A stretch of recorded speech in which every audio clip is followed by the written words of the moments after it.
Obwezo obu buhiro y'abanyambabazi kurwo mu ihanga rya Belgium kandi project egi neija kumaraho miliyoni 250 omusente za Uganda. Kugira ngo tugire obuduramu bw'enjura umuka yawe muza kujya katapu ntahe hazagamiza go tugarije harosete. Aba bahire y'amizaga bakwatanise na Professor Ephraim Kamuntu na Dr. Nicholas Mwebesa kandi burucyaro nibaza kutamutapu 50. Ombanza kunsupportinga ni Professor Ephraim Kamuntu.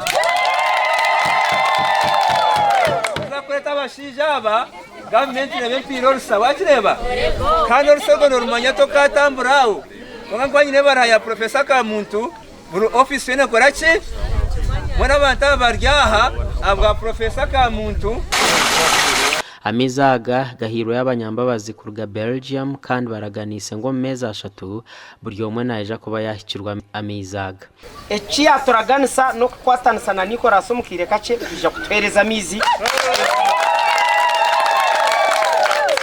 But I need information from him. Onkana yetaga kugumana tunga ibukwataho ibukwata nshongeje. And we will see with maybe several projects that we can help you and that we can solve the water problem. Kandi baza kureba nkabo na projects zindi ezaratuyambe kurangukiza zibutamizi cyawo kunuye. To grow food, to grow vegetables, you need water. Kandi emboga na nebijuma nibyetaga mizi. And that is why I came here with a professor from Belgium. When nicho yizara na professor urukurga Belgium omushijo goshitamiyaha. He is a professor in agriculture. Atubona professor mbyo kuhinga. And we came to see the situation of water here. Wenu hati tuija kureba yamureta kureba ekizibu cyamizi embera y'amizi garumu. Mwe tube twinu oburehe bwinji uza kurgayo mwene ryiza norbana ke ryafa wagira ngo rosa wiziba hinga.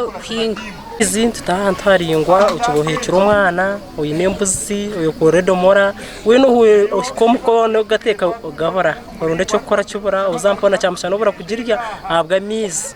Abanyambabaza aba barebiro kutangara bayima yo kureba embera eyi irashanje primary school rumu kandi baraganisa kubakwatiraho gasha kwa Mike atwakire.